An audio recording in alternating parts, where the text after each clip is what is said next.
You guys, I'm a little nervous to do this because I read a lot of books in March. I am not doing my middle grade March. Anyways, hi guys, and welcome to my middle grade March wrap up. Or sorry, that is completely wrong. Hi guys, and welcome to my March wrap up. Today I'm going to go through all the books I read in March, which is a lot. I am not doing my middle grade one. I'll do a separate one from my middle grade one. Thank golly. But I'm a little nervous to do this because, like, let's hope I remember everything. Ish.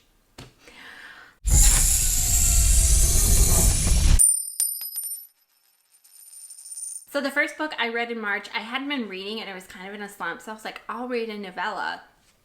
That was a major mistake because it wasn't a novella of a series I read. I was like, maybe I could read this novella and then get into the series. But I should have probably read the series first. But the first one was Maybe Not by Colleen Hoover. This book came out a while ago, I think in like 2014. So this book is about Warren and Bridget. It's a very simplified book. So to me, I think I gave it 3 stars because it's like hard to go anywhere when it's a novella and it's hard to get a lot of depth. But yeah, it's about Warren and Bridget. Warren is like quite obsessed with her from the get-go. She's a new roommate. She has some things in her past that kind of push him off for a minute or so, but it's a novella, so it isn't that long, okay? She pushes him off for. There's definitely an instant connection between them.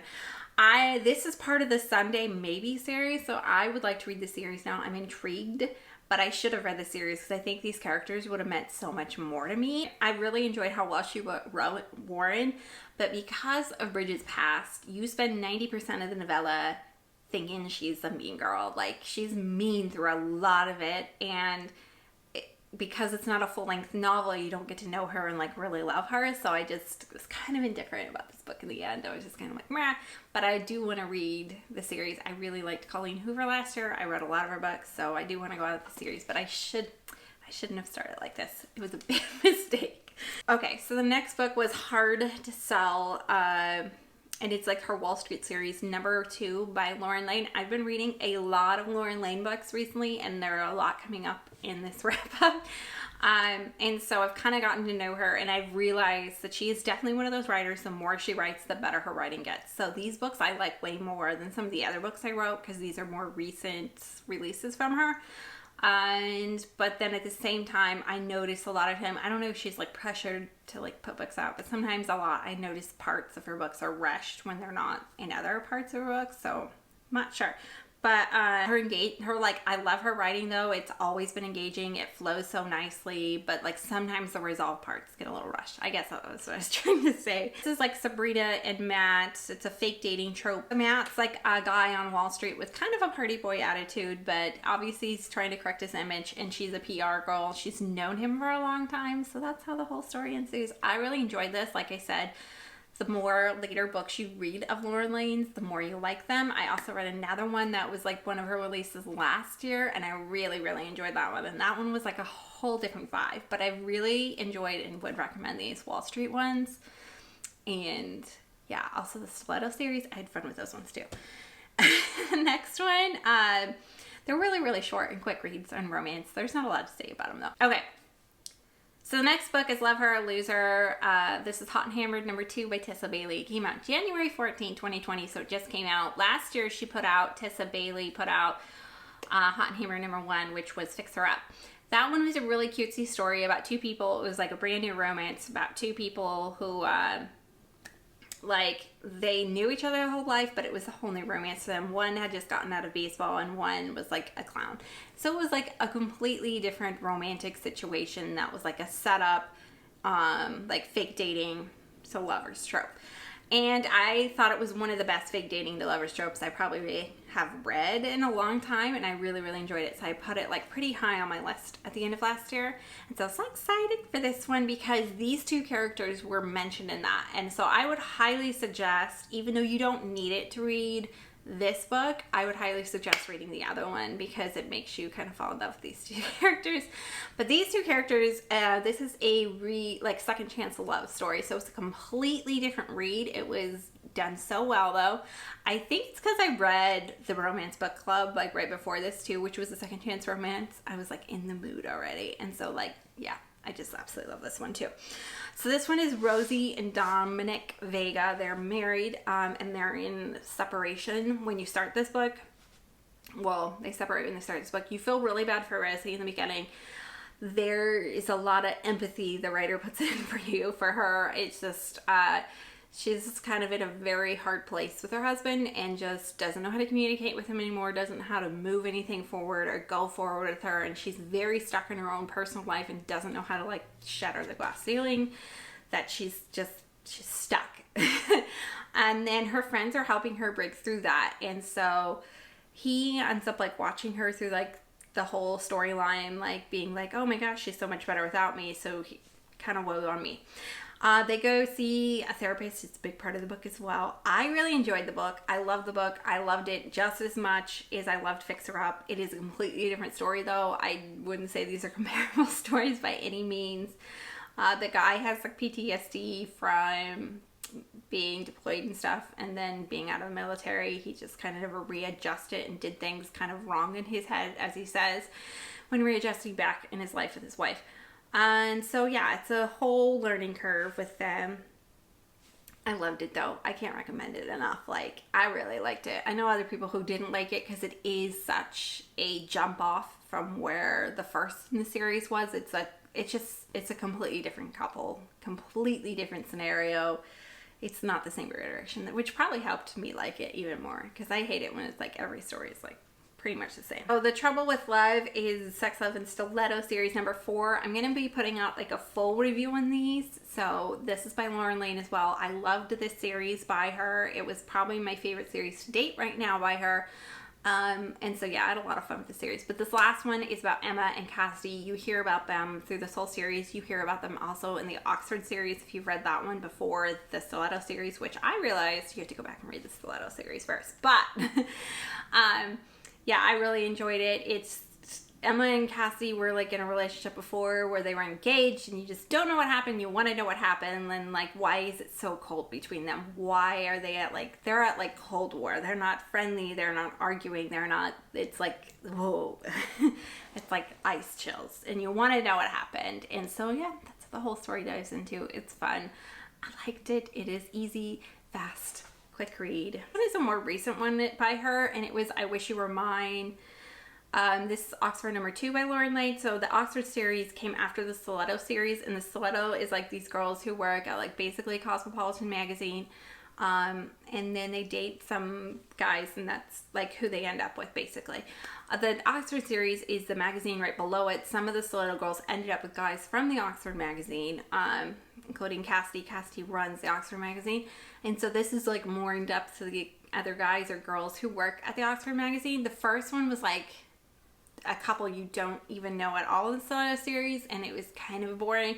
The second one, I don't know why. I've read maybe all of the Oxford series. I just didn't like it. Maybe they're all told through the male perspective, a lot of it. You do go back and forth between the guy and the girl. I just didn't like the Oxford series nearly as much. I don't know why.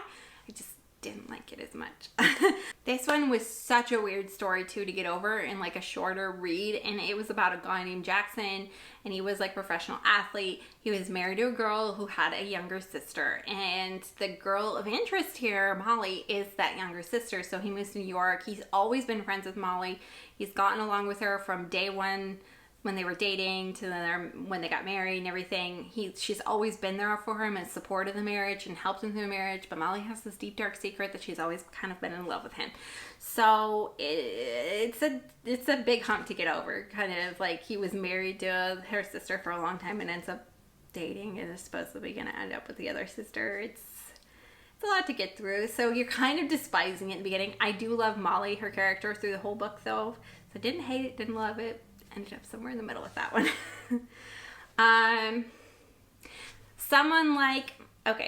The next one was Someone Like You by Oxford number 3 by Layne. This is the one I had the highest hopes for, because Lincoln Mathis is this mythical character who is in all the Stiletto series. He's in other series, and you want to know what happened to him. He's this like gorgeous guy that every guy, even though they're like, oh, I really like the main hero of their stories, they're always like, oh, Lincoln Mathis. They're like the one they all kind of like drool over, I guess. So you want to know what's up with him, why all these girls love him, nobody hates him. And so you get to dive into his story, and I didn't love it. It was a good story. It was such a good plot line. I liked the way it worked out. It didn't go in the direction I thought it was going to go. It ends up being a twin sister of like another girl that was earlier stories that got married, but is who his love interest is. And he ends up having this kind of very tragic moment where he was engaged to this girl and she was in a coma, and she's been in a coma. So he always keeps girls, like he flirts with them and acts like he sleeps around, but he never actually does it. That's why all the girls like him, because he never actually messes around with them. So it's kind of giving away the huge storyline there, but it just, in the end, I just didn't love it. The way it worked out and everything. I did like the plot line and everything, but the way, I don't know, the internal monologue of everything, I didn't like it. It was so sad too, because it was like the book I was the most excited for. Even out of the Stiletto series, it was like the one person you have the most intrigue about, and it didn't live up to it for me. And the reunion at the end was so rushed, like how things worked out. Sorry, my eye's bugging me. So yeah, it was good still. Like, it was not bad by any means, but it just didn't live up to the hype that I already had in my head. But yeah. The next one was Something Borrowed by Emily Giffin. I know this came out as like a movie a while ago, and I hadn't watched the movie a really long time ago, and I was like, I think I have seen this before. Super popular book way back in the day, still popular to this day. Emily Giffin is still a very famous writer and wrote some really good books, I think recently, and I want to read them. So I thought I'd start at the beginning. I'd start with Something Borrowed. Not my favorite love story ever.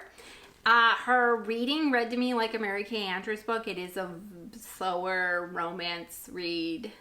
You didn't get to know everybody like in their lives and everything in their work. It was a slower romance read. This was not a quick page turner read for me, but there was something still intriguing about it the whole time that kept me going back and back to the book.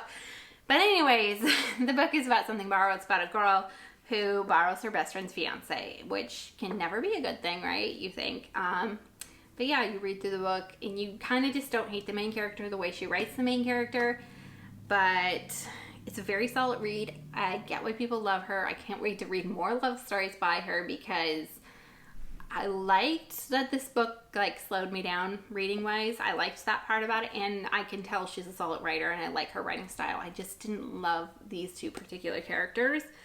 And like Darcy, for me, is that his name, Darcy? Yeah, Rachel and Darcy, the main characters. Darcy for me is kind of a flatline character. He's really boring. He doesn't jump off the page. There's nothing personally about him. I'm like, meh. I like her friend from London. If you read the book, seen the movie, so much more. So much more. So maybe I get to read his story someday. We'll find out. But yeah, I'm going to go on with the series. Yeah, and I love the color of the book. I mean, it can fit right over here. Well, I should take this bookmark out. It can fit right over here with all my other pink books. There we go. One day I will do an entire full review on it, but I noticed last year when I was doing mini reviews that I would like to do them more when like a series is complete, especially with books like that.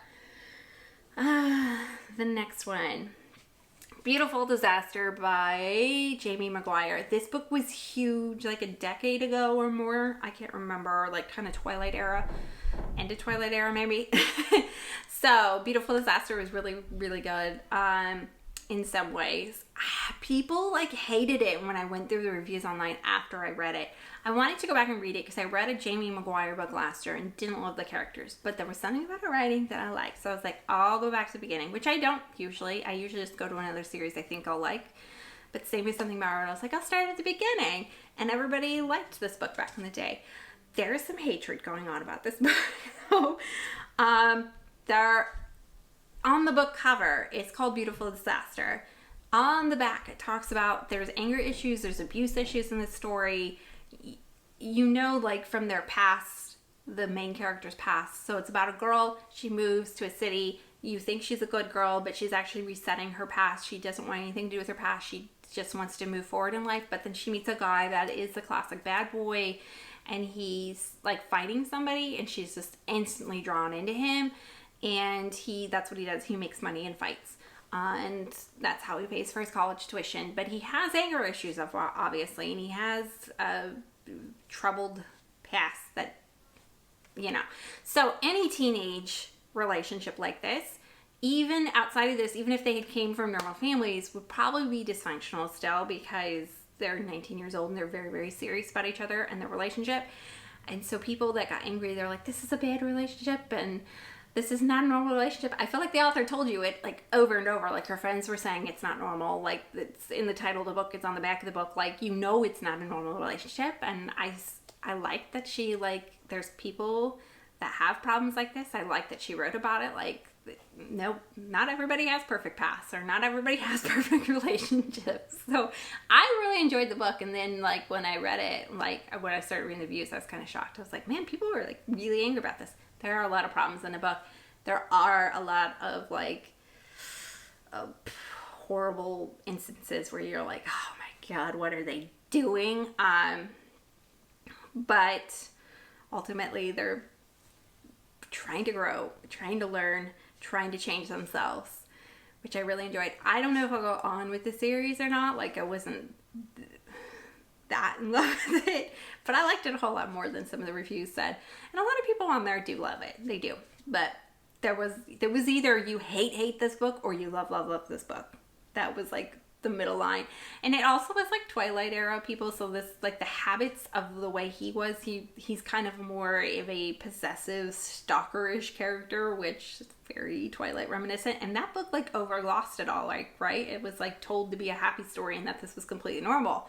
This book does not overlost it, I don't think. So I don't know. I didn't have an issue with it, but people did. Okay, the next one was We Met in December by Rosie Curtis. This one came out the end of last year, in November. So I thought it was going to be this romantic holiday read, and I never got around to it, And then I think I picked it up on Hoopla. That's like the one you can always like instantly, you get like $5 a month. I love that app. So yeah, I picked it up and listened to it on Hoopla, and I thought it was a really cute story and I really liked it. This is a slow burn trope. It's about a girl named Jess. She's in London. She moves to London. She's restarting her life. It's a new beginnings book, so it's also slow burn. It's also new beginnings for both the girl and the guy. The guy is new beginnings. He was a lawyer and just never suited him, and something happens in his family medically wise, and he just decides that he needs to become a nurse, and not a doctor, a nurse. He wants to be the person that connects with the patient and helps the patient constantly. So he is going back to nursing school.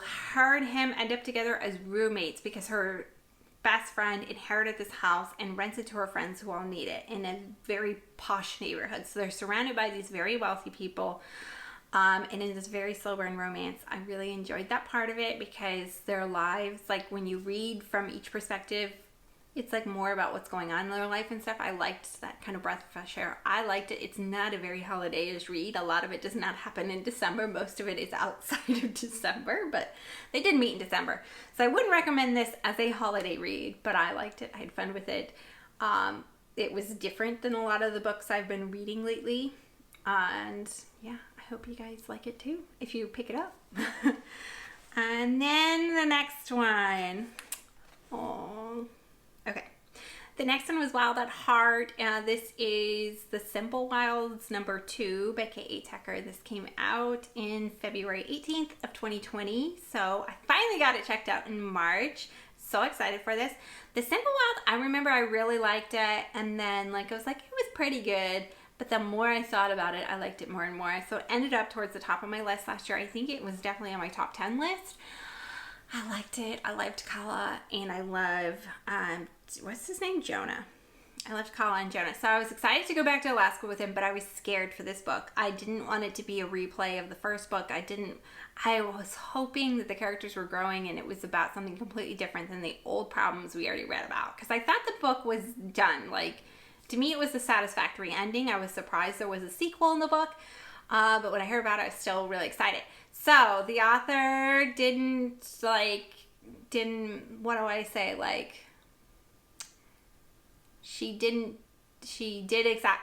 So the author ended up doing exactly what I wanted her to do. It was a brand new story, and it was about more tougher things in relationships, and I really, really enjoyed that.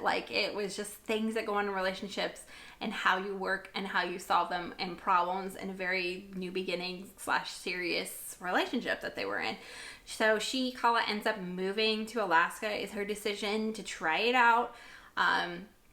and really trying to find her place in there. That was the one thing I didn't like, is it did resolve a lot of the relationship issues and other problems and like where they're going to live and what they're going to do, but it never really resolved like what she was going to be truly passionate about. Like she had a lot of projects going on at the end of the book, but not really.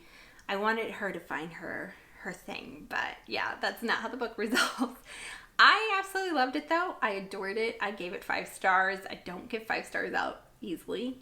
But yeah, I really, really liked it. And the author gave me exactly what I wanted. Like a completely different story than the first story. It was so good. You get to know Jonah more, which Jonah is just very, very intriguing. Anyways, the first book was about a girl. She goes to Alaska because her father is dying. She meets this bush pilot. Her father owns this bush pilot organization. They fall in love. You got to read the first one to read the second one. And then the second one is all about the relationship. Whew. Okay. The next one, I was talking about it earlier, is Lauren Layne's Passion on Park Avenue. This one I think came out way more recently. Yeah, it came out May of last year, and she put the other 2 out already, I believe. So I want to read the other 2 in the series. This book starts out so exciting. It's a different than her other reads. All of her reads are romance/steamy. There's usually 1 or 2 pretty steamy scenes. This one does not have any. It's a fade to black book. So it's completely different for her. Really enjoyed it. I can tell her writing has come a long way since like some of the earlier books I read of hers. I really love her writing though all the way through. Anyways, this one's a completely different story. It starts out very saucy. It starts out with this girl and she meets the wife of a guy she's been sleeping with. She did not know the guy was married. Turns out he had been sleeping with 2 people, a wife, another mistress, and then her. She had been with him for like 3 months before he died. And then the wife a long time, and then the other girl, she had been serious with him for a year, and they had all believed him. Nobody knew he was cheating. So this is how these 3 women meet, and they should hate each other, but there's something about them, and they all end up kind of getting along. So it starts out really funny and good, and then she kind of has this like weird past, but she is definitely a boss woman, girl boss, whatever you want to call her. She has started this little jewelry empire and has become independently wealthy, and she kind of has a vendetta from her past. It's the one thing about her I don't love is she's definitely seems like she's got a chip on her shoulder. And she definitely has like a chip on her shoulder. Also as well, like a lot of this book will pause and like describe designer labels, and I'm like, that's kind of weird for this author to do that, because she doesn't usually point out, like she might say the dress is cute or whatever, but she doesn't usually sit there and point out, oh, he walked in a Gucci sweater, and I'm like, what? But it is Park Avenue. Like, I had to remind myself, oh no, these are wealthy people, because when you're reading it, the main girl does not come off as snobbish, or you're not interested in her wealth at all. You're interested in her story and how she kind of came to be. It's about a girl named Naomi. She's got skeletons in her soul. She's got skeletons in her backstory that she's trying to work through. And then a guy named Oliver who also has his own bit of skeletons. He has grown up very wealthy his whole life, but you just kind of love Oliver the whole time. He says the right thing at the right time a lot of the time. So she has a chip against Oliver though. That's where the little she hates him. So yeah, it's a fun story. I liked it. I can't wait to read the next 2. Yeah, very short, very easy, very quick reads. But I don't know when I will get them or how I will get them because the libraries are closed. We shall see though. The next one was The Girl's Guide by the Outback by Jessica Kate. This came out in January 28, 2020, so it came out 2 months ago. I saw it kind of all over the place. It is a Christian romance, which I love those as well. I really like this book. I did a full in-depth review on it, so it'll be coming out, I think, after this. But I'll go way more into the storyline and everything there. But the whole story is set in the outback of Alaska and on a farm, and it's really fun. There's a lot of snakes. There's a girl who's very driven, kind of a self-made girl, and she's very business attitude, and she's a very kind of closed-off person. There is a guy who like had troubles in his past with like learning and education, but he is very easy. He's like one of those guys that like gets along with everybody and can talk to anybody, and he's very good at preaching. So they start up a startup together after he had a failed business, and he's very successful at it, but she wants to expand, and that's how they end up in Australia, is because he left and she's going to get him back for this business. So it's a fun book. I really liked it. Yeah. and look out for the full review on it. The next one is Crave by Tracy Wolff. This is my advanced reader's copy. I did not read this one. I ended up reading, they sent me like a full copy because I didn't get around to this one early enough. But I should have read this one though because it has paperback and I like reading paperbacks better. Anyways, Crave is said to be the next to Twilight. It is a vampire book, but other monsters are involved. It's about a girl. She goes to Kentmore Academy in Alaska. They're in high school. She goes there because her uncle runs the place and her cousin is there, and she has just recently lost her mom and dad in this horrible accident. So she's in a new beginnings part of her life, definitely. And she meets monsters, and she is a human. So it's intriguing. It's fun. To me, it was not like Twilight, but for the full review, I will link it up above me because it is coming out before the wrap up. So yeah, go watch the full review of it. I don't give too much away though. It's not I don't spoil anything. Like, yeah. It comes out April 7th though. Hasn't come out yet. But it was a fun read. I'll definitely go on with the series. I'll give you that. And that was the last of the book. This was actually in my April TBR, and I ended up getting it before April, but I knew I needed to start it at the end of March, but I didn't realize how quickly I'd read it because it's 600 pages. So I started it at the end of March, but I read it in like a day and a half. So it reads really, really quickly. Those are all the books I read, plus some middle grades you're going to hear about later date. But yeah, I had fun reading in March. It was fun. April's probably going to be a heavily reading month. I've been doing a lot of projects around the house. I hope you guys stay safe, stay healthy, and I don't know, doing something within your house that's fun for you guys, or getting a new hobby, or hopefully maybe you found some books today that you would like to read or check out from Kindle or something like that, or check out from like your e-libraries, our libraries at least. You can still check out books ebook wise. But hope you're all happy and safe and healthy. I will see you guys in the next one. See you guys next time. Bye.